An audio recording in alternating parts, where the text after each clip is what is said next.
Hi hello ನಮಸ್ತೆ ಗುರು, welcome back to my YouTube channel. ಏನಪ್ಪ ವಿಷಯ ಅಂತ ಅಂದರೆ 1ನೇ ತಾರೀಕಿಂದ 30ನೇ ತಾರೀಕು 6ನೇ ತಿಂಗಳಲ್ಲಿ ನಂದು ಹೈನುಗಾರಿಕೆಯಲ್ಲಿ ಎಷ್ಟು ದುಡಿದೆ ಅಂತವ ಪ್ರೂಫ್ ಸಮೇತ ತೋರಿಸ್ತೀನಿ. ಈ ತಿಂಗಳದ್ದು ಅಂದರೆ 6ನೇ ತಿಂಗಳದ್ದು ಇಲ್ಲಿ ಲೈವಾಗಿ ತೋರಿಸ್ತಾ ಇದ್ದೀನಿ ನೋಡಿರಿ. ಇದು ಅಮೌಂಟು ಪೇಮೆಂಟು ಎಷ್ಟಾಗಿದೆ ಅಂತವ, ತಿಂಗಳಿಗೆ ಎಷ್ಟು ಲೀಟ್ರ್ ಹಾಲು ಹಾಕಿದ್ದೀನಿ ಅಂತ ಅಂದರೆ 2105 ಲೀಟ್ರು ಹಾಲು ಹಾಕಿದ್ದೀನಿ. ಒಂದು ತಿಂಗಳಿಗೆ 2105 ಲೀಟ್ರ್ ಹಾಲು ಹಾಕಿದ್ದೀನಿ. ಇದು ಲೀಟ್ರಿಗೆ ಬಂದು 34 ರೂಪಾಯಿ 30 ಪೈಸೆ ಅಮೌಂಟ್ ಕೊಡ್ತಾರೆ ನಮಗೆ, ಸರಿನಾ? ಇದಕ್ಕೆ ಸುಮಾರು ಜನ ಕೇಳ್ತೀರಾ, ಬರೀ ಅಮೌಂಟ್ ಬಂದಿರೋದು ಮಾತ್ರ ಹೇಳ್ತೀರಾ, ಅದಕ್ಕೆ ಎಷ್ಟು ಅಮೌಂಟ್ ಖರ್ಚಾಯಿತು, ಹಸುಗಳಿಗೆ ಎಷ್ಟು ಖರ್ಚಾಯಿತು ಅಂತವ ಹೇಳಲ್ಲ ಅಂತ ಹೇಳ್ತೀರಾ. ಅದಕ್ಕೋಸ್ಕರ ಈ ವಿಡಿಯೋದಲ್ಲಿ ತುಂಬಾ ಕ್ಲಾರಿಟಿಗೆ ವಿಡಿಯೋ ಮಾಡ್ತಾಯಿದ್ದೀನಿ. ಪೂರ್ತಿ ವಿಡಿಯೋ ನೋಡಿರಿ, ಯಾರು ಸ್ಕಿಪ್ ಮಾಡಬೇಡ್ರಿ. ಅದಕ್ಕೂ ಮುಂಚೆ ಯಾರು ಹೊಸ್ದಾಗಿ ನೋಡ್ತಾ ಇದ್ದೀರಾ ವಿಡಿಯೋನ, ಪ್ಲೀಸ್ ಸಬ್ಸ್ಕ್ರೈಬ್ ಮಾಡ್ಕೊಳ್ರಿ. ವಿಡಿಯೋ ಇಷ್ಟ ಆದರೆ ಲೈಕ್ ಮಾಡಿರಿ, ಶೇರ್ ಮಾಡಿರಿ, ಕಮೆಂಟ್ ಮಾಡಿರಿ. ನೋಡಿರಿ, ಪೂರ್ತಿ ಹೇಳ್ತಾಯಿದ್ದೀನಿ ಎಷ್ಟು ಖರ್ಚಾಗಿದೆ ಅಂತವ. ಫೀಡಿಗೆ ಬಂದು ಡೈರಿ ಫೀಡಿಗೆ ಬಂದು 12,000 ಚಿಲ್ಲರೆ ಹೋಗಿದೆ. ಅದನ್ನು ಡೈರಿಲೇ ಕಟ್ ಮಾಡ್ಕೊತಾರೆ. ಮತ್ತು ಅದು ಬಿಟ್ಟು ಹೊರಗಡೆ ಏನಂತ ತಗೊಬಂದಿದ್ದೀನಿ ಅಂತ ಅಂದರೆ ಎಲೆ ಬೂಸ ಮತ್ತು ಜೋಳದ ನುಚ್ಚು. ಅದಕ್ಕೆ ಎಷ್ಟು ಖರ್ಚಾಗಿದೆ ಅಂತ ಅಂದರೆ 15,000 ಖರ್ಚಾಗಿದೆ. ಟೋಟಲಾಗೆ 28,000 ಅಮೌಂಟ್ ಆಗಿದೆ. ಇಷ್ಟು ತಿಂಗಳಿಗೆ ಖರ್ಚಾಗಿರೋದು ನಂದು. ಟೋಟಲ್ ಅಮೌಂಟ್ ಬಂದು ಎಷ್ಟು ಬಂದಿದೆ ಅಂತ ಅಂದರೆ ಹಾಲಿನ ದುಡ್ಡಲ್ಲಿ 72,200 ಚಿಲ್ಲರೆ ಬಂದೈತೆ ಅಮೌಂಟು, ಸರಿನಾ? ಇಷ್ಟು ಅಮೌಂಟ್ ಬಂದಿದೆ, ಇಷ್ಟು ಅಮೌಂಟ್ ಖರ್ಚಾಗೈತೆ ಅಷ್ಟೇ, ಇನ್ನೇನು ಜಾಸ್ತಿ ಖರ್ಚಾಗಿಲ್ಲ. ಈಗ ಬೇರೆಯವ್ರು ಹೇಳ್ತಾರೆ, ಹಸುಗಳಿಗೆ ಏನು ಬೇರೆ ಖರ್ಚು ಮಾಡಲ್ವಾ, ಮೆಡಿಕಲ್ ಖರ್ಚು ಮಾಡಲ್ವಾ ಅಂತ ಎಲ್ಲ ಕೇಳ್ತೀರ. ಏನು ಅಮೌಂಟ್ ಏನು ಖರ್ಚಾಗಲ್ಲ ಮೆಡಿಕಲ್ಗೆ. ಯಾಕೆ ಅಂತ ಅಂದರೆ ಹಸುಗಳನ್ನ ನೀಟಾಗಿ ಮೇಂಟೈನ್ ಮಾಡ್ತೀನಿ ಅಂತ ಅಂದರೆ, ನೀಟಾಗಿ ನೋಡ್ಕೊತೀನಿ ಅಂತ ಅಂದರೆ, ಅದಕ್ಕೇನು ಫುಡ್ ಕೊಡಬೇಕು ಅದನ್ನು ಕಣ್ಣಿಟ್ಟು ನೋಡ್ಕೊಂಬಿಟ್ರೆ ಒಂದೇ ಒಂದು ರೂಪಾಯಿ ಅಮೌಂಟು ಖರ್ಚಾಗಲ್ಲ ಮೆಡಿಕಲ್ಗೆ. ಇಷ್ಟು ಮಾತ್ರ ಹೇಳ್ತೀನಿ. ನಮ್ಮ ಕಡೆ ಬಂದು ನಮ್ಮ ಡೈರಿ ಕಡೇಲಿ ತಿಂಗ್ಳಿಗೆ ಒಂದು ಸಲ ಪೇಮೆಂಟ್ ಹಾಕಂತವೆ. ಯಾಕೆ ಅಂತ ಅಂದರೆ 15 ದಿನಕ್ಕೆ ಒಂದು ಸಲ ಬೇರೆ ಕಡೆ ಹಾಕಂತಾರೆ. ಅದರಿಂದವ ನಮಗೇನು ಉಳಿಯಲ್ಲ ಅಂದ್ಬಿಟ್ಟು ನಮ್ಮ ಡೈರಿ ಕಡೆಯಿಂದನೇ ಎಲ್ಲರೂ ಸೇರ್ಕೊಂಡು ಮಾತಾಡ್ಕೊಂಡು ಮಂತ್ಲಿ ಪೇಮೆಂಟ್ ಹಾಕಿಸ್ಕೊಳ್ತೀವಿ. ಮಂತ್ಲಿ ಆದರೆ ಒಂದೇ ಸತಿ ಅಮೌಂಟ್ ಬರುತ್ತೆ, ಅದು ಕಣ್ಣು ಕಾಣುತ್ತೆ ಅಮೌಂಟ್ ಇಷ್ಟು ಬಂತು ಟೋಟಲಾಗಿ, ಇಷ್ಟು ಉಳಿಸ್ಬೋದಲ್ಲ ಅಂತವ ನಾವು ತಿಂಗ್ಳಿಗೆ ಹಾಕಿಸ್ಕೊಂಡಿದ್ದೀವಿ. ಅದು ಬೆಟರು, ತಿಂಗ್ಳಿಗೆ ಹಾಕಿಸ್ಕೊಂಡ್ರೆ ಬೆಟರು. ನಿಮ್ಮ ಕಡೆ 15 ದಿನಕ್ಕೆ ಹಾಕಿಸ್ಕೊಂಡ್ರೆ ಅದು ನಿಮ್ಗೆ ಹೆಂಗೆ ವರ್ತಾಗುತ್ತೋ ಗೊತ್ತಿಲ್ಲ, ನಮಗಂತೂ ಚೆನ್ನಾಗೇ ವರ್ತಾಗುತ್ತೆ. ತಿಂಗ್ಳಿಗೆ ಒಂದು ಸಲ ಪೇಮೆಂಟ್ ಹಾಕಿಸ್ಕೊತೀವಿ, ಅದರಿಂದವ ದುಡ್ಡನ್ನ ಉಳಿಸ್ಬೋದು. ಇನ್ನು ಹೋದ ಮಂತಲ್ಲಿ ಎಷ್ಟು ಬಂದಿತ್ತಪ್ಪ ಅಂತ ಅಂದರೆ 78,000 ಚಿಲ್ಲರೆ ಬಂದಿತ್ತು. ಈಗ ಯಾಕಪ್ಪ 72,000 ಬಂದೈತೆ ಅಂತ ಅಂದರೆ, ಹಾಲು ಬರ್ತಾ ಬರ್ತಾ ಬರ್ತಾ ಬರ್ತಾ ಕೆಳಗಡೆ ಬರುತ್ತೆ. ಈಗ ನಮ್ಮದು ಒಂದು ಹಸು ಫಲಕ್ಕೆ ನಿಂತೈತೆ. ಅದರಿಂದವ ಅದರಲ್ಲಿ ಹಾಲಿನ ಕ್ವಾಲಿಟಿ ಸ್ವಲ್ಪ ಹಾಲಿನ ಕ್ವಾಲಿಟಿ ಕಡಿಮೆ ಆಗ್ತಾ ಬರುತ್ತೆ, ರೆಡ್ಯೂಸ್ ಆಗುತ್ತೆ, ಕೆಳಗಡೆ ಬರುತ್ತೆ. ಅದರಿಂದವ ಒಂದರಲ್ಲಿ ಒಂದು 6,000 ಅಮೌಂಟು ಕಡಿಮೆ ಆಗಿದೆ. ಇನ್ನು ಅದು ಬಿಟ್ಟರೆ ಏನು ಬೇರೆ ಇದಿಲ್ಲ. ಮತ್ತು ಇನ್ನು ಎಷ್ಟಪ್ಪ ಎಕ್ಸ್ಟ್ರಾ ಬರುತ್ತೆ ಅಂತ ಅಂದರೆ, ಸಹಾಯಧನ ಅಂತ ಕೊಡ್ತಾರೆ ಲೀಟ್ರಿಗೆ 5 ರೂಪಾಯಿನ.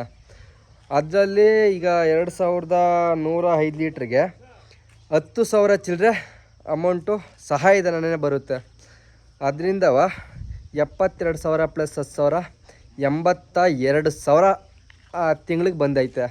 ಅದು ಸಹಾಯಧನ ಯಾವಾಗ ಬರುತ್ತೆ ಅಂತಲೂ ಗೊತ್ತಿಲ್ಲ. ಒಟ್ಟಿನಲ್ಲಿ ಅದು ನಮಗೆ ಅಮೌಂಟು ಕ್ರೆಡಿಟ್ ಆದಂಗೆ, ಅದು ಯಾವತ್ತಾರು ಒಂದಿನ ಅಮೌಂಟ್ ಬಂದೇ ಬರುತ್ತೆ. ಅದನ್ನು ನಾವು ಕ್ಯಾಲ್ಕುಲೇಟ್ ಮಾಡಬೇಕಾಗುತ್ತೆ ತಿಂಗ್ಳಿಗೆ ಇಷ್ಟ ಆಗುತ್ತೆ ಅಂತವ. ಅದರಿಂದನೂ ನಾನು ಇದೇ ವಿಡಿಯೋದಲ್ಲಿ ಅದನ್ನು ಹೇಳ್ತಾಯಿದ್ದೀನಿ. ಟೋಟಲಾಗೆ 82,000 ಚಿಲ್ಲರೆ ಅಮೌಂಟ್ ಬಂದಿದೆ ಈ ಸಲ. ಖರ್ಚೆಲ್ಲ ಹೋಗಿ 55,000 ಉಳಿಯುತ್ತೆ ನನಗೇನೆ. ಈ ಫೀಡ್ ಖರ್ಚು, ತಿಂಡಿ ಖರ್ಚೆಲ್ಲ ಹೋಗಿ 55,000 ಅಮೌಂಟ್ ಉಳಿಯುತ್ತೆ. 4 ಹಸುಗೆ 55,000 ಅಮೌಂಟನ್ನ ಉಳಿಸ್ತಾಯಿದ್ದೀನಿ ಅಂತ ಅಂದರೆ, ಸೊ ನಮ್ಮ ಶ್ರಮ ಅರ್ಥ ಆಗುತ್ತೆ ನಿಮಗೆ, ಎಷ್ಟು ಕಷ್ಟಪಡ್ತಾಯಿದ್ದೀವಿ ಅಂತವ. ಹಸುಗಳನ್ನ ಅದೇ ಥರ ಮೇಂಟೈನ್ ಮಾಡಬೇಕಾಗುತ್ತೆ.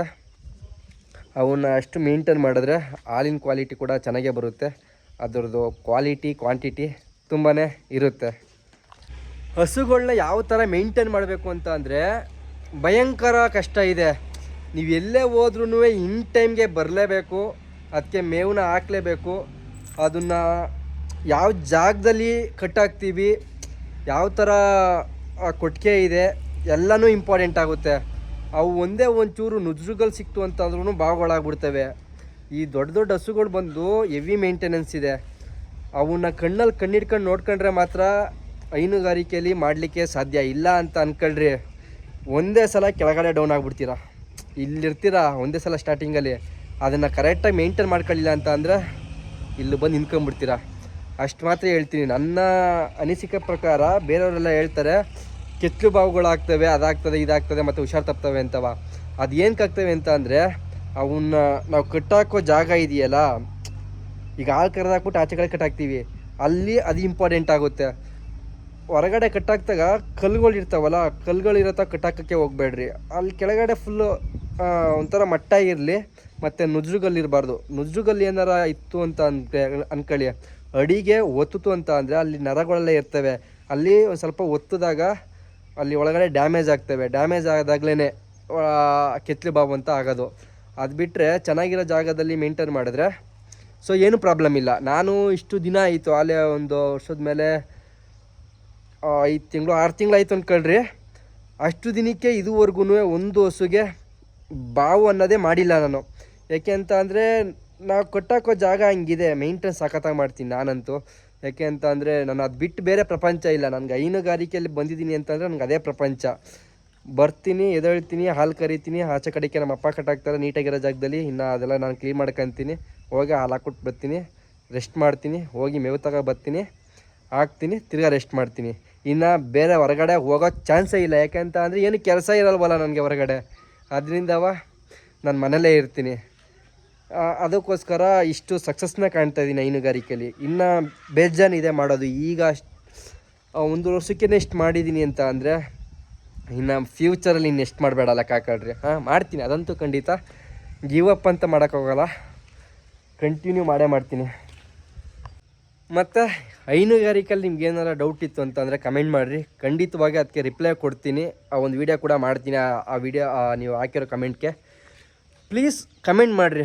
ನಿಮ್ಗೇನಾರ ಡೌಟ್ ಇತ್ತು ಅಂತ ಅಂದರೆ ವಿಡಿಯೋ ಫುಲ್ ನೋಡಿರಿ. ವಿಡಿಯೋ ಇಷ್ಟ ಆಗಿದ್ದರೆ ಕಮೆಂಟ್ ಹಾಕ್ರಿ ಮತ್ತು ಶೇರ್ ಮಾಡಿರಿ. ಪ್ಲೀಸ್ ಸಬ್ಸ್ಕ್ರೈಬ್ ಮಾಡ್ಕೊಳ್ರಿ.